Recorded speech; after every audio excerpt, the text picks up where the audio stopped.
Hey guys, this is SF and Hikaru Genji, one of the new extreme, not really extreme, but it is insidious level. So my team is going to be Honda Tadakatsu, Gilgamesh, and Yomi, the colossal Yomi, and then Aegis for my friend. So basically, you want to stack no warp monsters. That's the only gimmick, but it is really hard in terms of the amount of monsters and the amount of damage they do. So basically, in general is easier than Impossibles, but it's a little harder than Extremes just because the numbers are higher. This is basically the only difference between Extreme and this specific dungeon, is that everything is higher in terms of damage. In terms of damage, the mobs XP, mobs HP, and the boss HP. So that's basically it in terms of things. And what I really recommend is bring something that can mob clear. So Yomi's okay with the fellow laser, but the best one is probably Eclipse in terms of mobbing and mob clearing with his shockwave. As you can see, there's just tons of mobs and it's really hard to take care of them.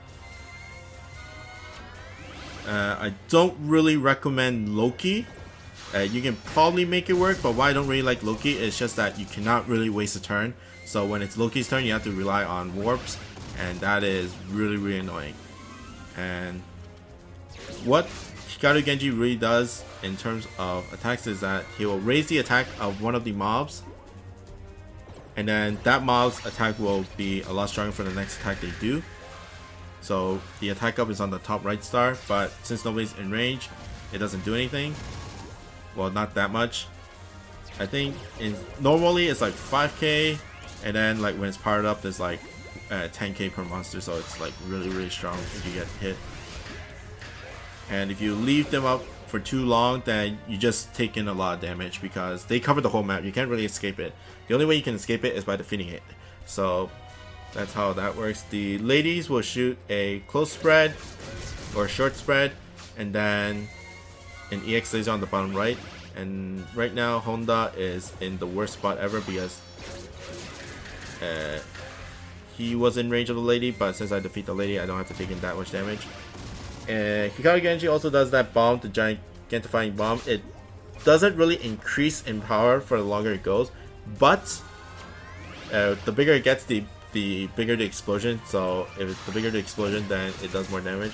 It doesn't do the same damage to like monsters that got caught in the blast, so it's a little bit weaker. And that was the powered up star, I think, with 12k per monster, so that's a lot of damage.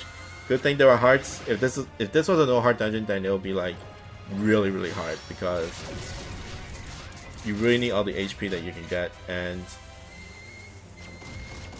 the homing, holy crap.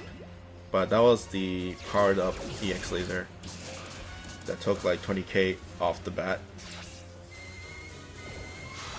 Just grab the heart, grab the sword, and then finish it off. So Gilgamesh, why Gilgamesh is because he is the slayer of Hikaru Genji. Hikaru Genji is a demi-human and basically just does a lot of damage to him. And it pairs up really well with Eclipse because Eclipse has to speed up, and he can bump into Eclipse to mob clear and speed up to get damage onto Hikaru Genji. The fellow laser 2 OP.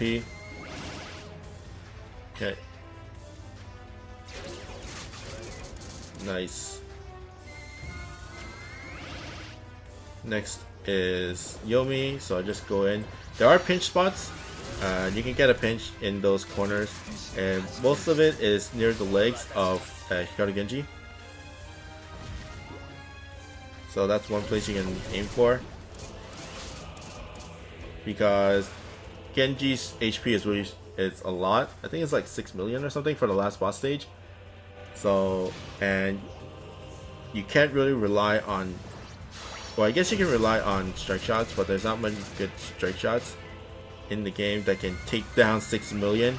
You can probably bring in Saigo, but like I said, the same reason why I don't really like bringing Loki is that you get caught in warps and you cannot really waste a shot. And this is going to be a lot of damage. next is Yomi. But yeah, you can't really waste a shot, or else you're just gonna get whittled down before you can even use Sligo's strike shot for the finish. And I guess you can bring Benkei. Ouch.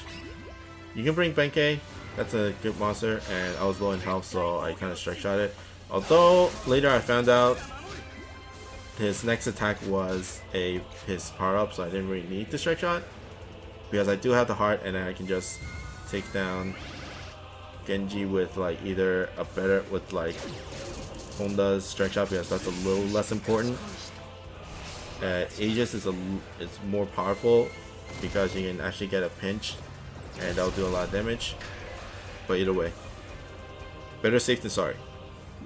Okay, last stage, and it's basically try to clear off these guys as fast as you can. Genji does have a